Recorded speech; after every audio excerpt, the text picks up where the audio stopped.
समंदर को सहरा में लाकर इंजॉय करवाने वाला दुनिया का ये पहला मुल्क कुवैत है। इस मुल्क की आबादी तकरीबन 4.5 मिलियन है, जिसमें से 3 मिलियन से भी ज्यादा आबादी इस मुल्क के दारुल हुकूमत कुवैत सिटी में रहती है। क्योंकि ये मुल्क ज्यादातर सहराई इलाके पर मुश्तमिल है, जहाँ पर ना तो बिल्डिंग्स बनाई जा सकती हैं और ना ही पानी का कोई खास इंतजाम है। इसलिए इस मुल्क की ज्यादातर आबादी समंदर के करीब लगने वाले इलाकों में ही रहती है और इसकी ये कॉस्ट लाइन तकरीबन 105 मील के बराबर है। लेकिन आबादी के बढ़ने की वजह से ये कॉस्ट लाइन भी कम होती जा रही है। तो कुवैत ने सोचा कि क्यों ना समंदर को ही सहरा में लाया जाए।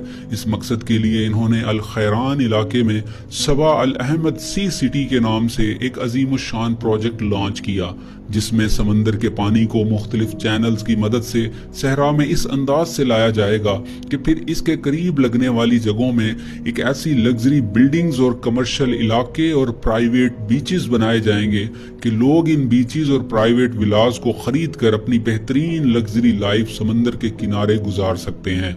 जैसा कि दुबई ने समंदर में पाम जुमेरा और दीगर बड़े प्रोजेक्ट्स और कामयाब प्रोजेक्ट्स बनाए हैं। 2.5 लाख से ज्यादा लोग इस प्रोजेक्ट को मुकम्मल होने के बाद यहाँ रिहाइश इख्तियार कर सकते हैं। कुवैत ने इस मकसद के लिए $5 बिलियन की रकम खर्च करने का प्लान बनाया, मगर इन चैनल्स को बनाते वक्त एक मुश्किल ये आन पड़ी कि इन चैनल्स में अगर पानी को बहने ना दिया गया और रोके रखा तो ये वक्त के साथ साथ बदबूदार और माहौल को खराब कर देगा। इसलिए जरूरी था कि पानी को वक्त के साथ साथ तब्दील किया जाता रहे या फिर कोई ऐसा सिस्टम बनाया जाए कि पानी एक तरफ से दाखिल हो और सारे चैनल्स में से बहता हुआ दूसरी तरफ से समंदर में चला जाए। मगर अब मुश्किल ये थी कि पानी एक तरफ से अंदर दाखिल तो हो सकता था, मगर दूसरी तरफ झुकाव न होने की वजह से पानी वापस चला जाता था।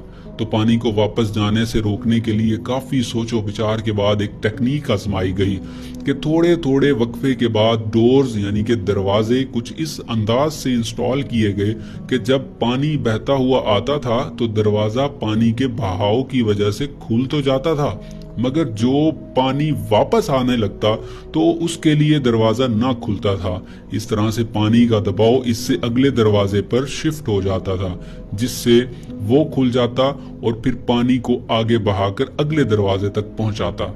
ये तजुर्बा कामयाब रहा और इस पर अमल दरामद भी किया गया। ये प्रोजेक्ट 2016 से शुरू किया गया था और कुवैत ने दुबई के तर्ज पर विजन 2030 के तहत इसको 2030 तक मुकम्मल करना है। इसका एक फेज मुकम्मल होकर एक्टिव भी हो चुका है और ऊपर से देखने पर यह इंतहाई दिलकश और खूबसूरत मंजर पेश करता है। यहाँ पर टॉप क्लास की कमर्शियल मार्केट्स और प्राइवेट लगून भी बनाए जा रहे हैं, जो कि रहने के तौर तरीकों को एक एडवांस लेवल पर ले जाएंगे।